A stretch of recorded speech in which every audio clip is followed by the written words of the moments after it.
Hey Bob, it's Maddie. So here I'm going to be making a video for you, just a little quick tutorial of everything inside the car. I know you wanted to know a little bit more about the technology that this one had. So really quick, this is the 2019 GTI SE. So you'll see that it has everything for the cruise control here. You have your volume. Then everything on this screen here is basically going to adjust what you see on that middle screen there. So clicking these silver buttons will change that middle screen. And when you click OK, it'll just go ahead and make that screen bigger.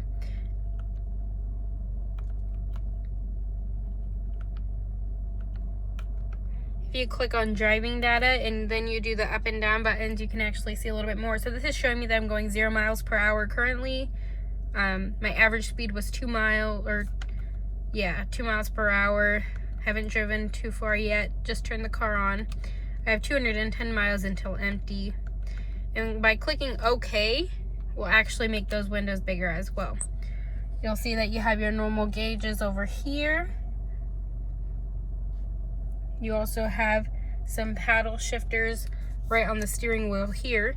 You also still have, I'm putting my foot on the brake here, you still do have the manual trip tonic here. So if you want to just move it over, you can still upshift, downshift.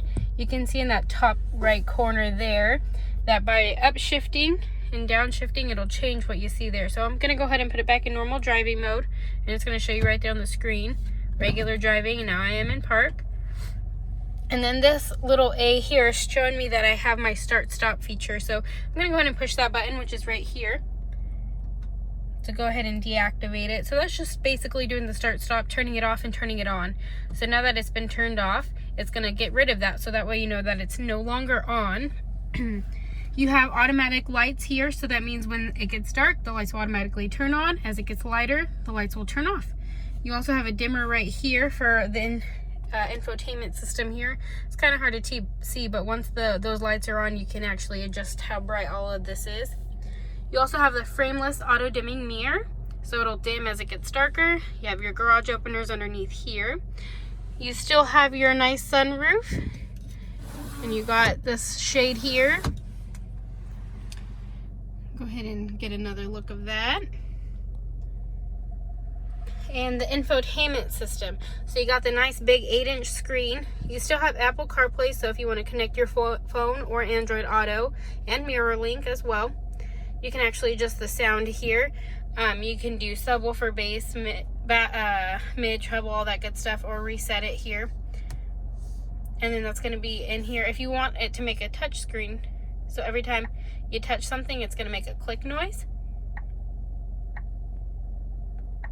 And if you don't like that, you can go ahead and turn it off right there. So you notice nothing's making a noise now.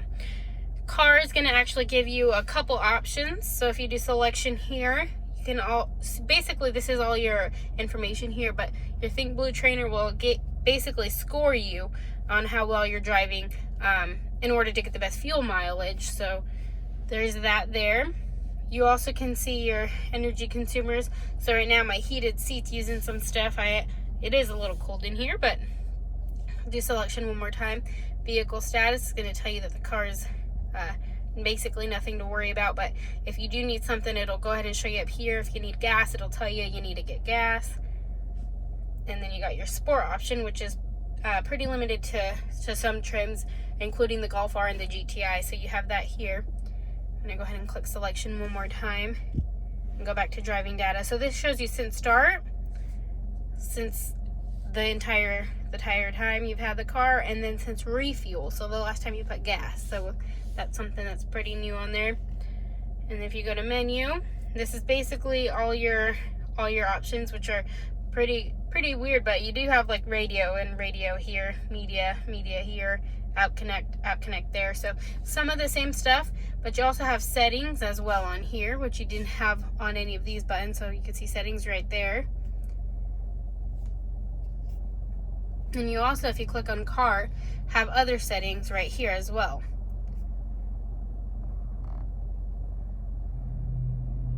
One really cool thing, if you want to go into sport mode as well, you have a mode button here, but if you want to turn traction control off, you can actually go here and go there. And it's going to let you know right here that you are no longer, you have that traction control. So it's going to pop up all these lights letting you know that you are in sport mode. So we're just going to go ahead and keep it on. And then when you go down here, like I showed you that mode button, if you click on it, it's going to pop this guy up here. So now you have your eco mode, comfort, normal, sport, and custom. Custom, we can go ahead and adjust it right here. So you can do all these options, but you also have an engine sound, which is really cool. So you can make the cabin noise a little less sportier, so it's not too loud in the cabin. Or if you really like that exhaust, you can go ahead and put it back in sport mode, which is really awesome. And all you got to do is click on sport or mode here, and it'll let you select your options, or you can just touch the screen and put it in that option. And it's also going to let you know up here what mode you're in as well. You have your push button start. You got heated seats, very simple. It's a 3-setting heated seat. If you turn your air on, let's get it going. Very simple. You have hot and cold here, and then you also have where it's coming from. So you want your defrost on your feet. That's all simple, very easy to use. To turn it off, you just go all the way to 0 and it's going to turn it off for you there, or you have an off button there.